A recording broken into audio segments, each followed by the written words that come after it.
बहुत समय पहले की बात है। एक जंगल में हिरणों का एक बड़ा झुंड रहता था। इस झुंड में लगभग 1000 हिरण थे और उनका नेतृत्व एक समझदार और अनुभवी बूढ़ा हिरण करता था। उसके 2 बेटे थे। एक का नाम सुंदर था, जो पतला और लंबा था। उसकी आंखें तेज और सतर्क थीं और उसकी फर लालिमा लिए हुए चमकदार थी। दूसरा बेटा श्याम था, जिसका रंग हल्का ग्रे था और वह भी पतला और लंबा था। जब दोनों बेटे बड़े हो गए तो बूढ़े हिरण ने उन्हें अपने पास बुलाया। उसने कहा, अब मैं बूढ़ा हो गया हूं और इतने बड़े झुंड का ख्याल रखना मेरे बस की बात नहीं है। मैं चाहता हूं कि तुम दोनों अब इस झुंड का नेतृत्व करो। मैं इसे 2 हिस्सों में बांट दूंगा और हर एक हिस्से का नेता तुम दोनों में से एक होगा।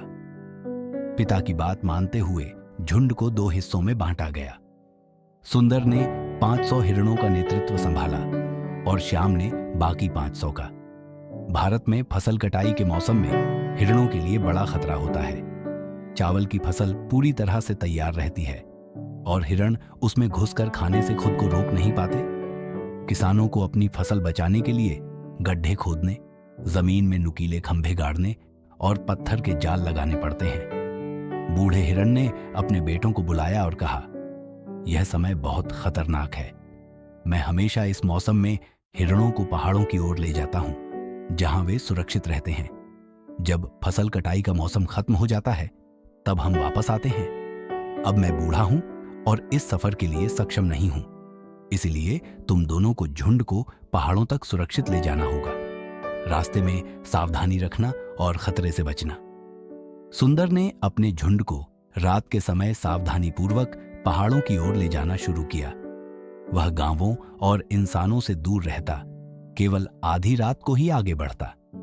दूसरी ओर श्याम ने अपने पिता की सलाह पर ध्यान नहीं दिया। वह जल्द से जल्द हरे भरे पहाड़ी इलाकों में पहुंचना चाहता था। वह दिन में, सुबह, शाम और रात किसी भी समय अपने झुंड को लेकर चलता। इसका परिणाम यह हुआ कि गांव वालों ने आसानी से उसके झुंड पर हमला किया। कई हिरण मारे गए और कुछ घायल होकर दर्द में मर गए। जब श्याम अपने झुंड को पहाड़ों तक ले पहुंचा तो उसमें गिनती के ही हिरण बचे थे। सुंदर ने अपने झुंड को समझदारी और सावधानी से पहाड़ों तक पहुंचाया। उसके सारे हिरण सुरक्षित थे। पहाड़ों में दोनों झुंड तब तक रहे जब तक कि फसल कटाई का मौसम समाप्त नहीं हो गया। जब वापस लौटने का समय आया तो श्याम ने फिर से जल्दबाजी की। वह ठंड से बचने के लिए जल्दी से नीचे के गर्म इलाकों में पहुंच जाना चाहता था। उसने फिर वहीं लापरवाही की और दिन के उजाले में झुंड को लेकर चला। गांव वालों ने एक बार फिर से उसके झुंड पर हमला किया। इस बार श्याम का पूरा झुंड मारा गया और वह अकेला ही लौट पाया। सुंदर ने वही सावधानी अपनाई जो उसने पहले यात्रा में की थी। उसने अपने झुंड को रात में गांवों से दूर ले जाकर सुरक्षित नीचे के इलाकों तक पहुंचाया। उसके सभी 500 हिरण सुरक्षित लौटे। जब झुंड वापस लौटा तो बूढ़े हिरण ने अपनी पत्नी से कहा, देखो, सुंदर अपने पूरे झुंड को सुरक्षित वापस ले आया है, लेकिन श्याम अकेला और घायल वापस लौटा है।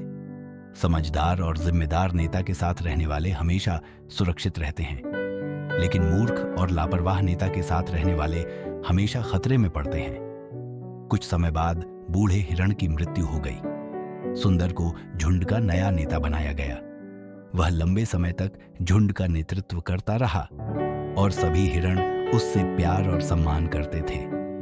यह कहानी हमें सिखाती है कि समझदारी, धैर्य और सावधानी हमेशा सफलता और सुरक्षा की ओर ले जाती है, जबकि जल्दबाजी और लापरवाही से केवल हानि होती है।